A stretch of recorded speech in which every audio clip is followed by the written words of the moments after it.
Legal, pessoal, nós estamos aqui hoje com um ícone da música brasileira, da música mundial, principalmente para quem gosta de bateria, né? O Paralamas do Sucesso. Para nós é uma alegria muito grande estar aqui com o João Baroni e poder conversar com ele. Nós vamos falar um pouco da carreira dele, da vida dele, algumas curiosidades sobre a música e sobre os hobbies também do João Baroni. Né, Bruno? Bom, é isso aí, Xandão. É um orgulho para nós, o Plus Podcast aqui, tá entrevistando um baterista de uma banda que, enfim, é a própria história do rock brasileiro, né? Não tem como falar de rock brasileiro sem falar de Paralamas do Sucesso. Então é um orgulho gigantesco estar aqui, tá, João? A gente fica muito feliz por essa oportunidade assim, o que eu costumo falar sempre para os nossos entrevistados, seja bem-vindo ao Plus Podcast. Isso aí, pessoal. Bom, a satisfação estar aqui, né? Hoje, fazendo esse workshop aqui em Salto e dar de cara com vocês aqui, né? Para poder bater essa bola. Vai ser uma alegria, sempre um altíssimo astral essa oportunidade de fazer essa interface, né? Com o pessoal que curte o meu trabalho e que sabe da minha relação, né? Com os Paralamas, né? E por conta do trabalho da banda, eu consigo esse tipo de aproximação, né? Então é muito bacana estar aqui. Vamos lá, rola a pelota aí. Bom, sou suspeito a falar porque a Paralamas do Sucesso é a minha banda favorita. Não estou falando aqui porque o João Baroni está aqui, mas eu fui em vários shows já e hoje estamos aqui nesse bate-papo. Olha que mundo interessante, né? Bacana. Não, até queria aproveitar e fazer um comentário, como o pessoal bacana, o João, às vezes o pessoal não conhece como é que é a pessoa, né? O João Baroni, um cara muito tranquilo, muito simpático com a gente, e a equipe também muito legal. A gente conversou aqui, preparou e o pessoal colaborou muito com a gente. João, eu até gostaria de começar aqui a nossa entrevista. Hoje você está com um projeto com o Andy Summers, né, que é o Call the Police, e é um projeto com um cara também conhecido mundialmente, e vocês são dois ícones da música, né? Como é que está esse projeto hoje que vocês estão tocando aí? Bom, esse projeto aí, né, esse show que a gente construiu, foi uma incrível coincidência, porque o Andy Summers começou a vir para o Brasil no final dos anos 90 para fazer uma imersão na bossa nova, porque ele sempre gostou muito, e inclusive ele diz que começou a se interessar por guitarra quando ele viu o filme Orfeu Negro, né, que é um filme francês muito famoso dos anos 50, no final dos anos 50, que é passado no Rio de Janeiro, com aquela atmosfera das favelas e do samba e tal. Então, ele viu esse filme e começou a se interessar por guitarra a partir daí, né? Imagina você. Então, depois daquela coisa mega hiper, né, do Police, ele teve tempo para fazer uma dedicação assim à guitarra e à música da bossa nova e tudo. Então ele veio para o Brasil no final dos anos 90 e se aproximou muito do Luiz Menescal.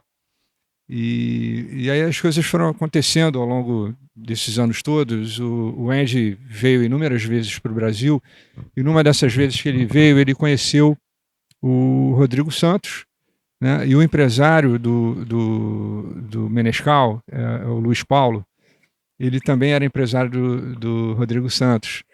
E aí, num belo dia, o Andy Summers subiu para dar uma canja num show da banda de rock do Rodrigo, lá no Rio de Janeiro. E aí rolou uma sinergia muito bacana, ele curtiu aquilo pra caramba, como quem vai jogar uma pelada, assim, né? Se lembrou de como era bom. E aí passaram-se mais uns 2 anos e ele fez um show mais roqueiro com o Rodrigo Santos lá no Rio, e eu fui assistir o show. E aí eu já tinha conhecido o Andy em outras situações, em 1987, quando ele veio tocar no Brasil com o Copeland e o Stanley Clarke. E depois, quando teve o show do Police em 2007, e os Paralamas abriram o show do Police no Maracanã,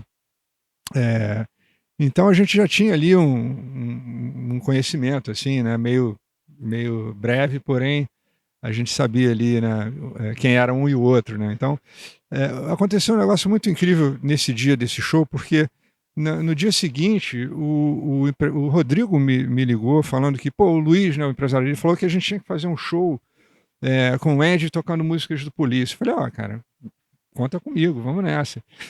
Né? Eu achei aquilo incrível, né? E aí ele falou, mas o Andy vai tocar. Eu falei, caramba, ainda por cima isso, né? O Andy vai tocar as músicas do Police, né? E aí a gente levou mais um ano, a gente se encontrou em 2016 e a primeira turnê a gente conseguiu fazer em 2017. As nossas agendas foram preparadas um ano antes para a gente ter uma janela para não quebrar a firma lá dos Paralamas, né? Então a gente conseguiu fazer a primeira turnê do Colo Polícia em 2017 e de lá para cá a gente só parou na pandemia. A gente acabou ficando 2020, 21 e 22 sem fazer show. Ano passado a gente voltou, né, com a turnê e é uma alegria incrível, né? É um alto astral sensacional. O Andy é dono daquela assinatura dele, né, do som de guitarra, todas aquelas músicas que ele inventou com Police, né, que foram parte integrante, né, daquela mítica que a banda ganhou, né, ao longo das décadas, mesmo tendo uma carreira tão fugaz, né, tão curta assim também como foram os Beatles e tudo. E aí quando a gente vê ele tocando ali, cara, pô, rola um arrepiômetro, né, me belisca, né, tô tocando aqui com um dos guitarristas mais importantes da história.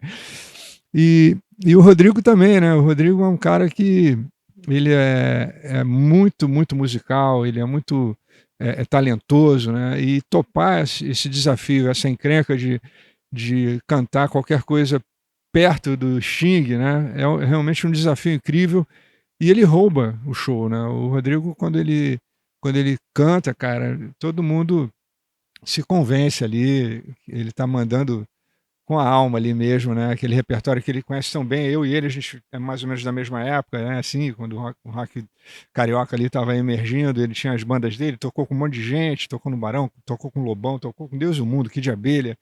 Tinha a banda dele, o Front, que ele tá voltando agora. E então a gente tem uma sinergia e nunca tinha tocado junto antes, né? E foi uma alegria a gente ter esse encontro incrível. E esse ano a gente está fazendo a turnê novamente no final de julho, começo de agosto. Vamos fazer um show em Ribeirão Preto, aqui perto, no final de julho. A primeira perna da turnê no Brasil vai ter uns 5 shows. E depois a gente faz a perna latino-americana com vários shows no Chile, em Bogotá, vamos tocar em Bogotá, vamos tocar em Lima, América Central também, vamos fazer Panamá novamente, El Salvador. Então é uma agenda bem concorrida e bem dosada, assim, porque o Andy também não está mais afim de muito corre-corre, né? Ele quer fazer só o filé mesmo. Então a gente vai fazer esses 10 shows esse ano. E na medida para manter isso nesse astral bacana, sem muito estresse, né? A gente não precisa ficar fazendo um show atrás do outro. Então a gente está mantendo isso dentro dessa zona de autossatisfação, né? De cada um de nós, assim, o Rodrigo com a agenda dele também, eu com a minha, a gente consegue abrir uma janela para poder manter esse projeto acontecendo. E esse ano, felizmente, vamos fazer novamente, né, a turnê do Call do Police. Vamos tocar aqui em São Paulo também, tudo, Rio de Janeiro, Brasília. Então aguardem aí que daqui a pouco a gente está pousando aí. Chama a polícia. Show, e imagino que deve ser algo do outro mundo mesmo, porque o The Police foi para vocês uma influência também, né? Ali naquela década de 80, ali no início ali que vocês estavam. A gente vê aquela mistura de um rock com reggae, né? Punk não sei se você queria comentar um pouco como que foi essa influência. Quando a gente começou ali no final de 1982, quando a gente se conheceu, tá? Eu, Bi, Herbert, a gente tinha uma sintonia muito, enfim, uma coincidência muito grande no gosto musical, né? Tanto as coisas que a gente gostava mais clássicas, né? Todo mundo cresceu ouvindo rock dos anos 60, Beatles, Led Zeppelin, mas a gente começou a ter um ouvido para as coisas novas que estavam surgindo, né? E o Police representava muito isso ali no começo dos anos 80 como uma coisa mais renovadora, né? Inovadora, né? Então a gente foi fundo nessa influência do Police na medida do possível. A gente achava isso muito legal. O Herbert sempre foi um guitarrista muito virtuoso, então ele foi sempre usando essas referências desses grandes guitarristas que ele gostava, como Andy Summers, como o Lulu Santos também, que é um grande guitarrista. Santana, e por aí vai, cara. O Herbert sempre foi um cara, assim, virtuoso, né, na guitarra. E a gente foi construindo essa nossa referência musical no que tinha de novo e no que a gente sentia como instigante, né? Acho que todo mundo que começa tem muito essa coisa de refletir muito o seu gosto musical, as suas influências, assim, de uma forma até ingênua, né? Então, algumas coisas ali a gente fazia que era muito, né, entregava muito essa nossa referência do Police. E eu assumo isso muito também por conta do Copeland, porque eu cresci também ouvindo rock dos meus irmãos mais velhos, dos anos 60. Eles chegavam em casa com discos dos Beatles, que tinham acabado de sair no final dos anos 60. Eu ainda peguei o finalzinho da Beatlemania, eu era moleque. A primeira vez que eu toquei uma bateria lá no ensaio do meu irmão, eu saí tocando música dos Beatles lá. E quando ali, já no final dos anos 70, 78, 79, quando eu vi o Copeland na televisão, num programa lá de videoclipe, né, no Som Pop, eu falei, cara, esse cara aí é o novo Ringo. Tá, todo mundo que está vendo esse cara tocando bateria vai querer tocar bateria também, né? Porque era muito marcante o que ele fazia, era muito espalhafatoso e vigoroso. Então, meio que renovou o meu interesse pela bateria ali, né? Só que nessa época eu ainda não tinha essa interação com os amigos que tocavam comigo. A gente estava canja em banda de baile, assim. O João Fera, nosso tecladista, até era músico já nessa época. Ele dava aula de violão para meus amigos e tal. Eu tirava música em inglês com pronúncia figurada para o cantor da banda dele, lá, da banda de baile dele. Aquela coisa, né, bem ingênua, né? Ninguém pensava em se dedicar à música nessa época, a gente tinha que estudar para vestibular, né?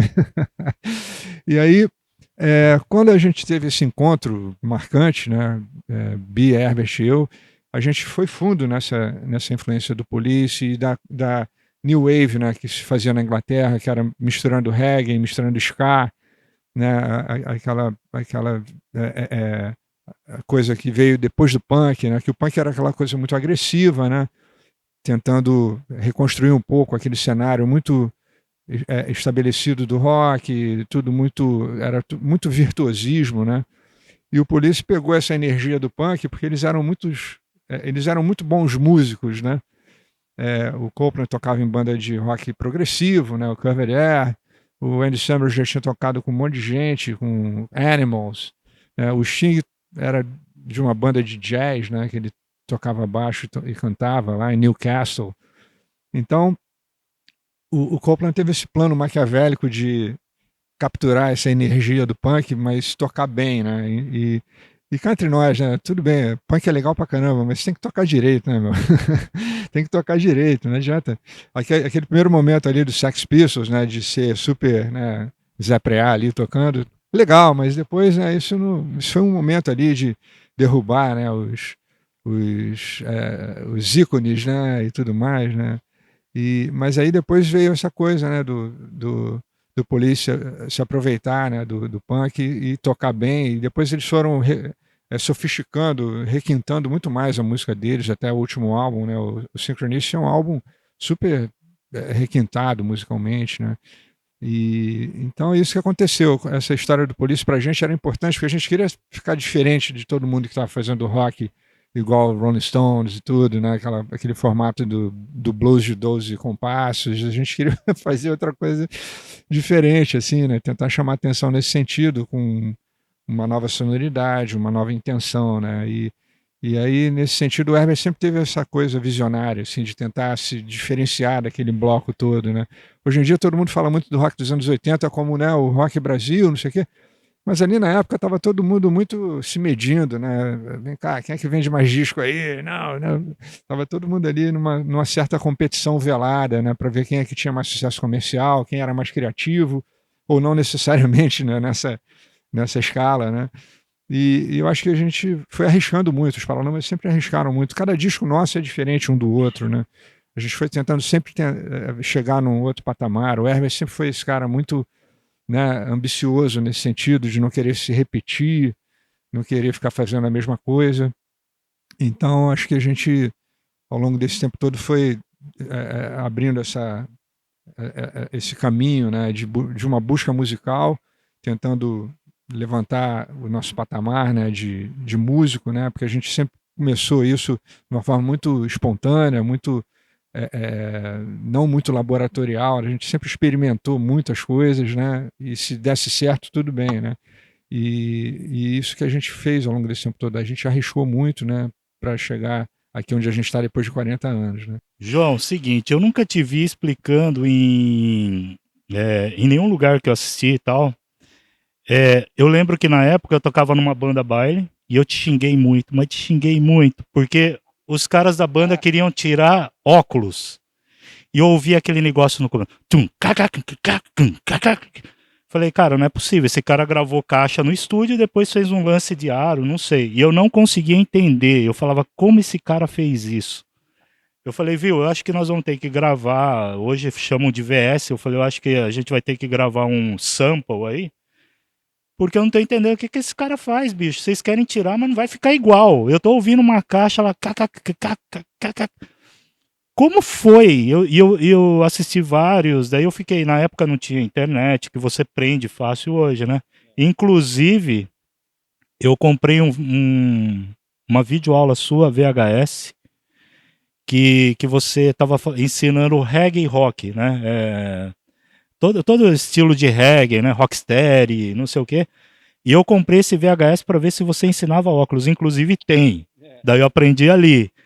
Eu queria saber, assim, como é que foi para você compor essa entrada de óculos? Onde que surgiu essa ideia? Porque eu nunca ouvi você falando em entrevista nenhuma, né? E eu acho que muito baterista tem essa pulguinha atrás da orelha. Cara, o que deu na cabeça do João Barão de fazer um lance e que ficou muito bacana?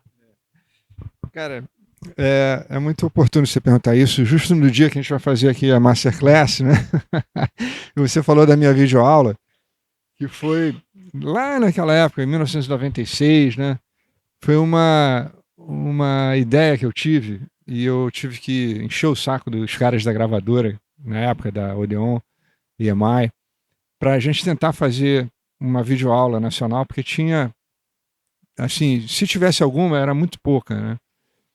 Mas eu acho que a minha foi possivelmente a primeira videoaula lançada em VHS brasileira mesmo, né? Eu não me lembro, acho que talvez alguém aqui de São Paulo já tenha feito, talvez a Vera Figueiredo, não sei, mas assim, tipo, foi uma coisa meio pioneira, assim, né? E aí, o que aconteceu? Essa videoaula era para tentar eu dar uma resposta para essa incrível demanda que eu tinha com os fãs de bateria, né? Por conta do sucesso, né, da banda e tudo. Então eu convenci os caras da gravadora que de repente, ó, não é nada, de repente vai vender aí uma meia dúzia de 3 ou 4, vamos ver se o custo-benefício paga. E aí eu produzi essa videoaula num estúdio em Porto Alegre, que meu irmão, que mora em Porto Alegre, conseguiu umas condições muito ideais, né, de custo-benefício para a gente fazer essa filmagem, essa gravação. E aí ele dirigiu tudo e tal. O engenheiro de som que a gente tinha na época, que era o Savala, o Carlos Savala, ele foi lá, a gente equalizou tudo. E aí eu fiz num teclado, no workstation, eu catei um milho ali, fiz umas guias para tocar em cima, para não ficar aquela coisa muito óbvia de eu ficar repetindo as músicas dos Paralamas em BG. Então eu resolvi tirar da minha cabeça algumas vinhetas, né, que serviriam para eu mostrar algumas coisas do meu estilo musical que eu usava com os Paralamas também. Reggae, rock, né, uma coisa meio afro. Então cada uma dessas vinhetas serviu para eu tocar, né, e explicar a minha enfim, a minha intenção musical ali, o lance ali para servir como uma coisa até um pouco didática, né? Apesar de eu não ter muita didática, porque eu nunca estudei bateria nem nada em teoria musical. Então foi uma coisa que acabou surpreendendo, porque teve uma procura muito grande e na época eu aproveitava os shows para fazer pequenos workshops em lojas de música, onde eu vender também a fita VHS e tudo, e era muito legal, porque vendia tudo, fazia as tardes de autógrafo e fazia o workshop tocando essas bases, né? Como se fosse um play-along, né? E foi muito bacana. E aproveitei também respondendo a tua pergunta, eu aproveitei também nessa fita e dei uma dissecada em algumas batidas de músicas conhecidas dos Paralamas, como é o caso do Óculos, né? E eu sempre quando eu tenho a oportunidade, eu acabo contando essa história, como é que a gente saiu com essa batida, porque a gente, nessa época, em 1984, a gente costumava experimentar as músicas nos shows antes de gravar, né? E porque o nosso repertório era muito miúdo, né? A gente tinha só as músicas do primeiro disco e a gente, quando ia fazer show, tocava a música do Lulu Santos, tocava a música do Lobão, tocava a música do Magazine, música da Legião, para poder o show ter ao menos um pouco mais de 1 hora, né? A gente fazia aqueles circuitos de danceterias, né? Às vezes eram mais de 2 bandas por noite, né? Nas danceterias que tinham, né? Na periferia de São Paulo, mesmo em São Paulo mesmo, aqueles lugares que não eram muito grandes, porque as bandas não eram muito famosas naquela época ainda. A gente tocava em lugar pequeno, para 1.000 pessoas era lugar grande, né? E aí, enfim, a gente experimentava as músicas novas para ver se o público ia reagir, como é que ia reagir. O Hermes falava: "Ei, galera, vamos tocar uma nova aqui para vocês, hein? Vamos ver se vocês vão curtir." Aí ele ensinava o refrão antes de começar a música, né? "Qual é seu guarda?", não sei o quê. E aí a galera vinha: "Por que você não olha para mim?" Aí quando ele cantava o refrão da música, todo mundo cantava junto, né? E, e aí a gente foi experimentando essas músicas. Meu Erro era uma música que teve outros formatos, era mais roqueira antigamente. Aí a gente conseguiu fazer esse arranjo que ficou conhecido no disco, né? O Passo do Luiz está fazendo 40 anos. E aí quando a gente foi gravar o Óculos, a gente resolveu sofisticar ela um pouquinho mais. Então ela ficou com aquela abertura e ela, na verdade, ela já tinha aquela abertura, né? Que a gente praticamente toca ela inteira sem a parte cantada, né? A parte A e o refrão. Mas aí quando eu estava experimentando o som da bateria lá, eu fiz essa batida que parece muito com a batida do Police, Bad to Big Without You, uma música do Police muito famosa do segundo álbum. E aí o pessoal estava dentro da terra e falou: "Ih, isso aí tá legal, hein? Pô, vamos fazer a introdução da música com isso." Eu não sei quem falou, foi o Herbert, foi o Bio, se foi o Marcelo Susequinde. Aí a gente abriu a música com essa batida, né? Com esse som de bateria que a gente foi atrás para fazer um som de bateria legal. Naquela época os discos nacionais ainda não tinham um som de bateria tão bacana como os discos estrangeiros tinham, né? A gente tentou no nosso segundo álbum fazer com que a sonoridade da banda pudesse ser mais explorada, mais requintada também, né, na qualidade. E aí eu experimentei essa batida, né, que quase uma batida de iê. Depois eu fui ver que tem um monte de gente que já tinha usado essa batida também. O John Morello, que era o baterista do Dave Brubeck Quartet, né, que gravou o Take Five, né. Naquele disco mesmo tem uma batidinha que lembra um pouco, é meio uma bossa nova de americano, assim, né. Enfim, tem um pessoal que já usava essa batida, os discos de samba, né, do Milton Banana, também tem essa coisa de fazer o tempo, em vez do contratempo na caixa, e fazer o aro junto, né, que é basicamente o que eu faço. A receita é simples, né, um ovo de Colombo, né, basicamente, né, você bota o ovo em pé. Como é que você bota o ovo em pé, né? E aí é claro que a gente usou alguns recursos assim na hora do estúdio. A gente botou um delayzinho para parecer que tem mais gente tocando. Isso aí é o grande detalhe também, para poder dar uma diferenciada, né? E ficar uma coisa mais grandiosa, assim, né? Quando você vai para o estúdio, bota um reverbão do bumbo, né? Brum, né? Fica aquela coisa, parece um tiro de canhão. E é uma coisa que eu me orgulho muito, né? Que a introdução do Óculos é uma das poucas músicas brasileiras, assim, né, conhecidas, que tem um espaço para bateria muito valoroso, né? Assim, deram uma deixa ali gigantesca, né, para bateria. Então, fico muito feliz de ter conseguido fazer uma coisa que todo baterista gostaria de fazer, né? Ter uma introdução de bateria numa música. E a música é muito conhecida, é uma das músicas mais conhecidas, né, dos Paralamas até hoje. Então eu fico muito orgulhoso do que a gente conseguiu ali. Realmente foi uma coisa que fugiu do comum, né, na época, e a gente tem muito orgulho disso, né? A maneira como a gente entrou no estúdio com vontade de fazer diferente, né, de buscar coisas que fossem interessantes, né, e foi bem o caso. Espero ter respondido a tua pergunta aí, querido. Então, João, você comentou da originalidade que vocês, assim, focaram no começo da banda, né? Fazer algo diferente do mais do mesmo que estava na sociedade. Nós estamos aqui em Salto, que é a terra de um cineasta também, Anselmo Duarte, que também fez algo diferente e ganhou o Festival de Cannes. Eu queria que você comentasse um pouco essa questão da originalidade da música e do cinema, como que é para você, que é um músico conhecido, ver a influência que a música tem, que o cinema também tem, nas pessoas, no pensamento e nos costumes. Como que é o sentimento de alguém que participa ativamente disso, como é o seu caso? Caramba, é muito oportuno a gente falar disso, porque a gente comprova aqui que um grande saltense, né, acabou ganhando, né, essa notoriedade, né, essa fama, com esse filme incrível, né, que foi o Pagador de Promessas, né, e a gente passou aqui agora há pouco, né, em frente ao espaço cultural ali do Anselmo Duarte. É, é curioso isso e muito oportuno pelo seguinte: o Herbert, ele, quando começou a desenvolver essa capacidade de compor dele, ele sempre se inspirou muito em filmes, né, e em cinema. Né? As músicas falam toda hora: a vida não é filme, você não entendeu. Né? Foi o mordomo, ele estava vendo um filme na sessão da tarde, né?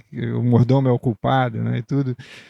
Então, em vários momentos, ele até foi sofisticando mais essa leitura e essa influência do cinema na composição dele, né? Porque Bora Bora, por exemplo, é um disco que esse lugar que fica lá no Oriente, né?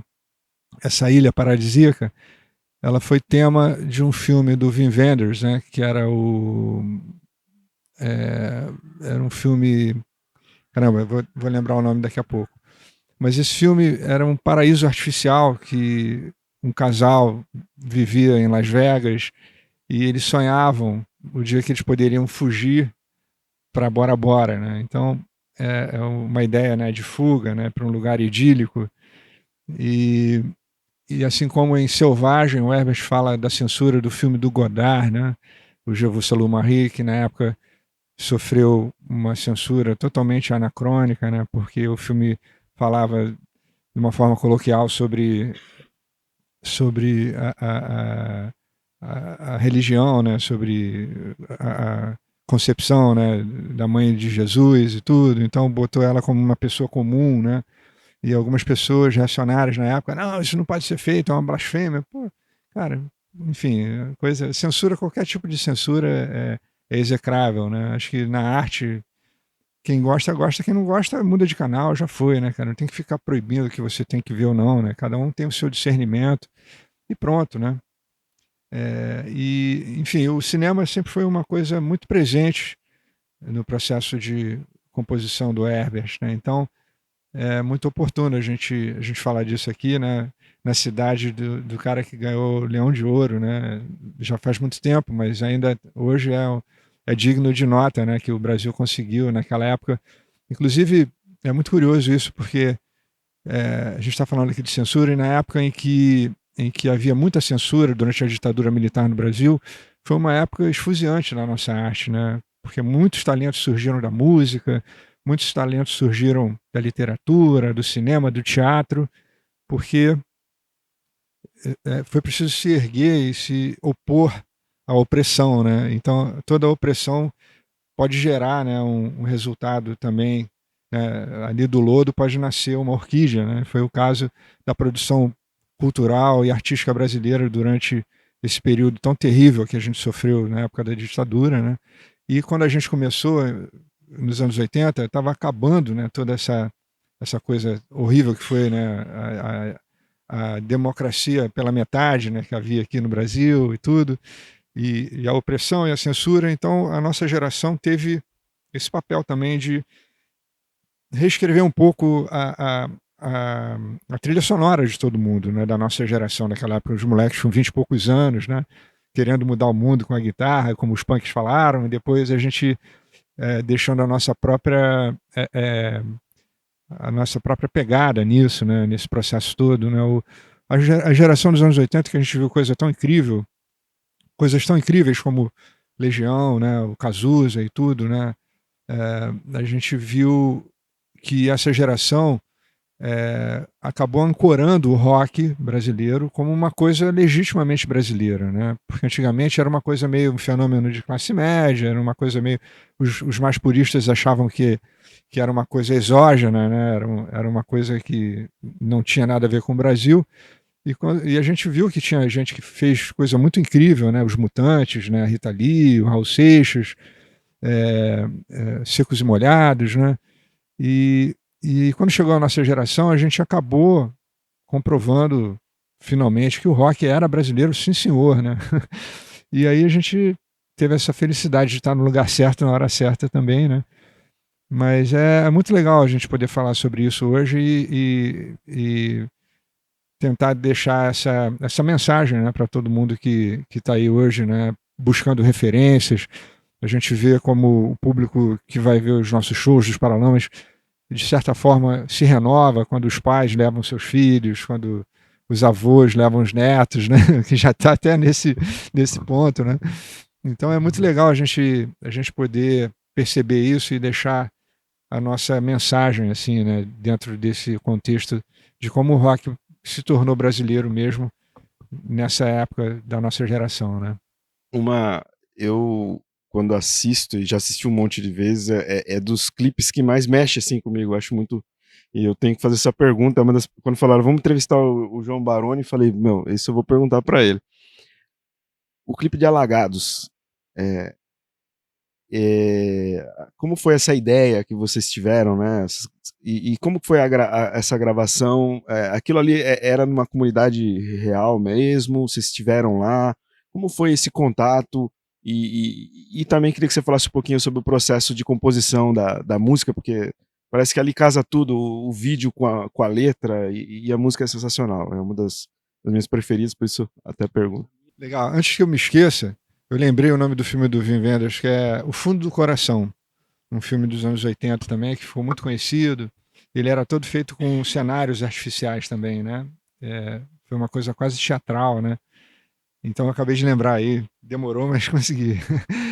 E por falar em cinema, a gente pode associar, né, como a música do momento em diante, ali nos anos 80, acabou ficando muito associada com a linguagem cinematográfica de alguma forma, com o clipe, né?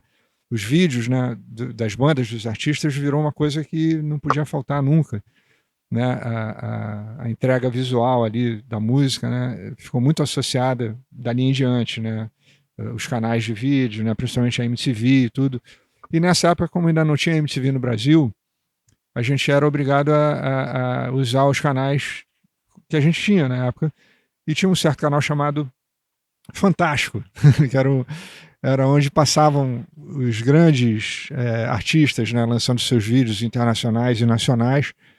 Então aquilo ali virou uma janela importantíssima, né? Porque era a época em que o mundo parava para no domingo à noite ver o vídeo do Michael Jackson, parava domingo à noite para ver o vídeo da Madonna, né? E por aí vai, né? Dos grandes ícones, do Paul McCartney e tudo. É, e, e aí as gravadoras tinham essa janela, né? Todas as gravadoras botavam seus artistas no musical, no Fantástico. E aí a gente ficava à mercê da linha editorial do programa, né? Então era aquela coisa, o diretor fazia aquela coisa meio em cima da letra, geralmente era uma pantomima, uma coisa engraçada. E a gente achava aquilo ali meio, né, bom, remédio amargo que a gente tem que engolir. E era um remédio muito bom, porque no dia seguinte você não podia botar a cara para fora de casa, que o pessoal todo na rua, pô, você apareceu no Fantástico ontem, né? Ninguém nem sabia quem eram os Paralamas, e de uma hora para outra a gente, pum, ficou conhecido e não podia sair de casa, quase, né? De brincadeira, claro, mas e isso foi acontecendo, né? Essa necessidade do vídeo foi acontecendo, e a gente esperava, em algum momento, poder usar isso de uma forma mais ousada e mais criativa também. Porque os vídeos do Fantástico, tudo bem, mas era aquela coisa, uma fórmula ali muito batida, né? E às vezes os roteiros até copiavam clipes de outros artistas, de outras bandas, para fazer um negócio ali meio adaptado, meio brazuca. É, enfim, mas era uma janela importantíssima e a gente sabia disso, né? Agora, quando chegou em 1986 e a gente lançou o Selvagem, que era um álbum realmente muito diferente de tudo que a gente tinha feito, uma aposta muito mais ousada, porque a gente estava vindo do Rock in Rio, do Passos do Lui, que era um disco que tocou todas as faixas. Então o Herbert, não vamos ficar repetindo fórmula, senão isso daí é uma receita para a gente acabar no ostracismo, né? Daqui a pouco, esses caras estão vindo aí de novo com aquela mesma batida do óculos, né? Não sei o quê. Então o Herbert sempre teve essa esperteza, né? Da gente tentar dar um passo adiante mais ousado, né? Então quando a gente gravou o Selvagem, era natural que a gente fosse atrás de alguma coisa que fosse diferenciada também na linguagem dos vídeos, né? Então a gente tinha conhecido nessa época um diretor novo, que era o Robertinho Berliner, que já tinha feito alguns clipes para a gravadora, e ele tinha uma produtora nova de cinema, de vídeo e tudo, né? E a gente foi atrás dele, e ele fez o clipe do Alagados, né? E ele entendeu que a gente queria fazer uma coisa totalmente brasileira, totalmente diferente, uma coisa até que veio de uma capa de disco de reggae que o Bi tinha, né, de um artista de reggae, que era uma foto de um cara, ele parecia um mendigo, assim, né, numa rua da Jamaica, e aquilo ali teve um impacto. Ele falou, caramba, isso aqui podia ser no Rio de Janeiro, podia ser em Salvador, sabe, essa capa aqui. Então a gente teve essa epifania de trazer aquela imagem que a gente viu de um cara da Jamaica que ninguém conhecia para uma realidade nacional ali, né? E aí o Robertinho entendeu tudo e ele falou, não, vamos gravar isso lá no Morro do Santo Cristo, né? Que é ali no centro antigo do Rio de Janeiro e tal, em cima de uma laje lá da favela da comunidade e tudo. E a gente foi atrás disso daí. Ele filmou pessoas também nas ruas, né? Moradores de rua e tal. E aquilo ali realmente deu um retrato que somou muito com a letra da música, com a ideia da música, né? Então a gente foi muito feliz porque, mesmo não sendo um musical que foi feito pela emissora, pela Globo e pelo Fantástico, o Robertinho fez aquele vídeo, virou o vídeo oficial da música e ganhou prêmios também no exterior, prêmios de vídeos, né, em festivais de cinema. Então foi mais uma vez uma ousadia que a gente teve que acabou rendendo, né, uma resposta super legal assim do nosso trabalho, né, reafirmando a nossa proposta, né, foi muito legal. Então, João, eu tô vendo que assim, você pautou sua vida e o pessoal do Paralamas também por fazer algo diferente, sempre buscando o novo, fazer algo diferente. Inclusive, a gente sabe que você gosta muito do assunto relacionado à Segunda Guerra Mundial, né? Seu pai esteve na Segunda Guerra Mundial, você escreveu livros sobre isso. E eu gostaria de fazer uma pergunta para você relacionada a isso, a sua opinião, né? Se a Segunda Guerra Mundial, provavelmente você já pensou sobre isso, se a Segunda Guerra Mundial tivesse um desfecho diferente, como seria o mundo hoje? Isso é um tema que durante anos virou uma espécie de gancho para as pessoas entenderem o que significou a guerra e o seu desfecho e uma maneira de fazer as pessoas entenderem que a gente não teria um mundo como a gente tem hoje, né? Então, como é importante a gente valorizar a democracia, o livre pensamento, né? E execrar qualquer forma de racismo, de superioridade, né? Étnica, alguma coisa assim, né? Então, todos esses dogmas que a gente teve que combater por conta de uma ideologia totalmente equivocada, né, do nazismo, do fascismo, da supremacia imperialista japonesa na época, né, nipônica, essa ideia de que uma raça superior naturalmente tem que dominar outras raças inferiores é um negócio absolutamente patético, né? E é desumano isso, né? A gente não vive numa savana, né, na selva, né? O ser humano tem um cérebro, a gente tem, né, conceitos de humanismo, né, para poder a humanidade evoluir realmente, né, para um outro patamar. E a gente tenta, né? A gente está vendo que hoje em dia a gente voltou a ter medo de uma guerra nuclear. Imagina que coisa mais patética, né? Lá nos anos 90 caiu o muro de Berlim e você falou, bom, agora vamos ver se a gente vai conseguir ascender para um outro estágio, né, da humanidade. a gente até achou que estava indo, né? Eu acho que, assim, eu sou muito positivista e otimista. Acho que a gente está progredindo numa direção, né, de elevar, né, a humanidade realmente para um patamar, né, de maior igualdade, no sentido, né, de respeito às diferenças e tudo, né, e isso vai ajudar a gente a crescer. Não é uma ingenuidade de que todo mundo tem que ser igual. A gente sabe que é impossível, a utopia não existe, mas o que a gente puder fazer para melhorar a vida das pessoas, propagar, né, a ciência, propagar as verdades, né, inequívocas, né, quem não faz isso está querendo se aproveitar, né, enganar as pessoas. Então, eu acho que não é uma boa política, porque depois o telhado cai na cabeça, como a gente está vendo agora, com o negacionismo, né, da questão toda ecológica do planeta, né, as águas subindo, né, lá em Porto Alegre, a falta de uma mentalidade de prevenir esses eventos, né, climáticos. Enfim, a gente insiste, né? Eu acho que mas voltando para o tema, eu acho que se a Segunda Guerra Mundial tivesse um desfecho diferente, né, a gente estaria falando alemão aqui agora, né, cara? E a gente estaria vivendo um mundo onde as injustiças não seriam reveladas, né? Muito provavelmente uma parede seria construída para que ninguém visse atrás que as pessoas estavam sendo escravizadas enfim, vilipendiadas, né? Para uma minoria, né, privilegiada poder sobreviver no bem e bom, né? E era basicamente isso, né, que significava o nazismo, né? A raça superior, né, vai dominar as outras, escravizar as outras raças. Então é isso que significaria, né? É muito importante a gente ver esses cenários hipotéticos para poder a gente valorizar o que a gente tem hoje em dia, né? A democracia, o livre pensamento, né?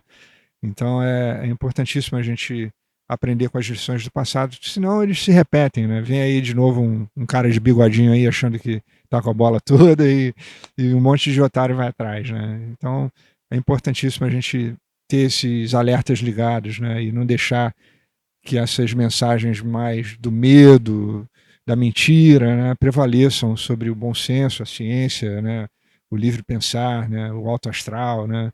A gente tem que ter saber usar a nossa liberdade, né. Grandes poderes exigem grandes responsabilidades, como já dizia o Homem-Aranha, né. Então é isso. Até no filme de super-herói Marvel você vê essas mensagens sendo propagadas. É importante a gente tentar elevar, né, a nossa mente para o mundo também ir para um novo patamar, né? A gente está encaminhando aqui para encerrar, porque o João tem uma aula para dar para todos nós aqui, né? Vamos aprender um pouquinho aqui de bateria, ritmo e tudo mais. Queria dizer que foi um prazer gigantesco estar aqui. Eu estive. Uma das coisas que mais me marcaram de Paralamas foi quando eu estive em outros países da América do Sul e como que eu escutei Paralamas. Não é assim, como os caras curtem o que aconteceu com o rock brasileiro e principalmente Paralamas. Assim. Você chegava num restaurante, num barzinho e tava lá tocando Paralamas. Isso é muito bacana e assim, eu lembro de ter sentido orgulho como brasileiro disso. Então, assim, estar aqui hoje é um prazer, tá, João? E a gente fica muito feliz de ter você aqui como convidado e ter batendo esse papo, né, João? Legal. Eu queria agradecer também, João. É uma alegria muito grande a gente poder estar falando com você. E até comentar com o pessoal que está vendo a gente, quando a gente conversou com o pessoal da organização, o pessoal falou: olha, é gente boa, a galera dele é gente boa. Isso é legal, né? Quando a gente. É bom o pessoal saber disso, né? É muito bacana. E conversar com você, até quando a gente conversava com o pessoal da sua equipe, o pessoal fala assim: você vai ver que ele gosta de conversar. E o que a gente percebeu aqui é que você não dá resposta rasa, né? Isso é muito legal. Inclusive, no nosso podcast, a gente prima muito por isso. A gente gosta de aprofundar a conversa. E que com você não precisou fazer força nenhuma, né? Perguntou, ele vai a fundo, vai e volta na resposta e passa uma mensagem muito legal. Então, e deixar o meu depoimento pessoal aqui, quando a gente viu a passagem de som, realmente é algo de arrepiar.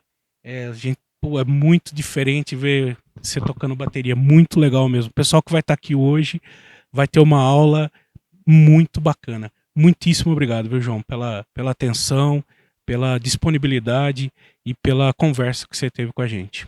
Para mim também foi uma alegria estar aqui no Plus Podcast e poder bater essa bola com vocês.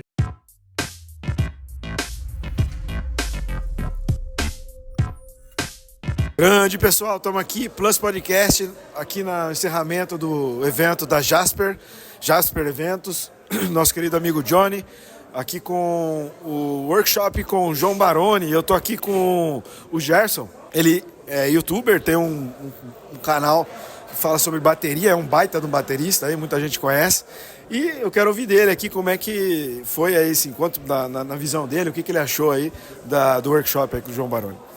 Primeiramente, obrigado aí, parabéns aí pelo evento, a Jasper e todos os que participaram, né, aqui para fazer esse evento, que é difícil, né, trazer artistas assim para o público, né, para o conhecimento do público, né, agregar nós bateras. E pô, o evento tá de parabéns. O João Baroni já conhecia também, como Pedro, o road dele também. E como sempre agregando o João, tanto não é só o tocar, né, mas também a história dele, né, que é muito grande com o Paralamas, e ele como batera, como artista, né. Então assim, para mim sempre foi uma grande influência. Eu lembro quando o Pivete estava comentando com ele, com o João, na turnê Nove Luas, na sua da cidade de Indaiatuba, né. E eu ficava lá babando, falo, cara, é muito louco, toda vez que eu encontro você, passa um vídeo assim, um filme na cabeça, né? Eu falo, cara, como que eu tô, né? A gente tem amizade, o contato assim hoje, né? Muito legal. Então, parabéns para todo mundo mas espero ter mais eventos aí da Jasper aí, trazendo outros bateras. Muito bom, parabéns e obrigado a vocês também aí. Isso aí, valeu, Gerson. Um grande abraço. Gerson, hoje nesse workshop aqui, você disse que você foi surpreendido mesmo com tudo que você conhece ou não? Sim. É como eu falei, cada evento que você conhece do João, assim, que você participa do João Baroni, você consegue adquirir algo novo, assim, né, de experiência dele como músico, né, batera, e assim, ele tem uma grande relevância, como a gente pode ter conferido aí no work dele, né? Pra música, né? Na área pop, reggae, né? O modo dele de pensar, como foi dito no workshop. Então, assim, acho que o legal do work de João que cada evento que ele participa, né? Cada work, ele traz alguma parte da história que você fala, pô, cara, sacada legal. E outra coisa que ele deixa aberto ao público. Então, assim, cada pergunta que fazem pra ele é uma coisa que alguém que tá assistindo fala assim, pô, caramba, cara, não sabia, nem pensava em perguntar. Então, assim, ele é como pode falar, uma enciclopédia aberta aí do pop rock brasileiro, né? Então, muito legal mesmo. Ok. Muito obrigado, viu, Gerson? Valeu. Abraço. E eu tô aqui com um baterista que é muito conhecido aqui da região, muito famoso, é o Magu. E eu quero ouvir dele aqui o que ele achou aí do workshop, o que ele achou da apresentação do João Baroni. Cara, Baroni sensacional. Para mim, desde moleque, a primeira referência brasileira de bateria é o cara que chamou minha atenção, tanto de timbre, de ideias musicais, cara. Das bandas nacionais, diferenciado pra caramba, né? Então, para mim foi uma honra, cara, poder saber sobre o trabalho e de onde veio. Ele explicou tudo direitinho, né? Os porquês das músicas, o porquê do som da batera, as concepções de levadas, de criação, de arranjos, né? Para mim foi, cara, sensacional. Foi um presente, assim, obrigado por vocês trouxerem para cá, cara. Valeu mesmo. Show de bola, é isso aí. A gente agradece a Jasper Eventos. Legal, pessoal, nós estamos aqui com o Julinho, o baterista, da propaganda da Amanco. Quem é da época lembra do molequinho lá, detonando na bateria. Ele tava hoje aqui com a gente no evento do João Baroni, aqui no workshop, né? Julinho, você diria que o João Baroni tá tocando melhor que você na propaganda da Amanco? Pô, com certeza que isso. O João Baroni é uma referência, né, para muitos bateristas, tanto para mim quanto para amigos, parceiros, que a gente troca essa ideia, né, musicalmente, a gente fala das suas inspirações e tal. E, pô, é um prazer imenso estar aqui, poder ver o cara de perto, saber da história dele também. Ele também tem muita história para contar, né, fez parte da história da música brasileira também. Então é um prazer muito grande estar aqui, poder ver e, pô, ter esse evento tão legal assim na nossa cidade também, né? Isso é gratificante, muito legal. Bacana, Julinho, bacana. Sou seu fã também. Ô louco, que isso, sou seu fã também. Legal.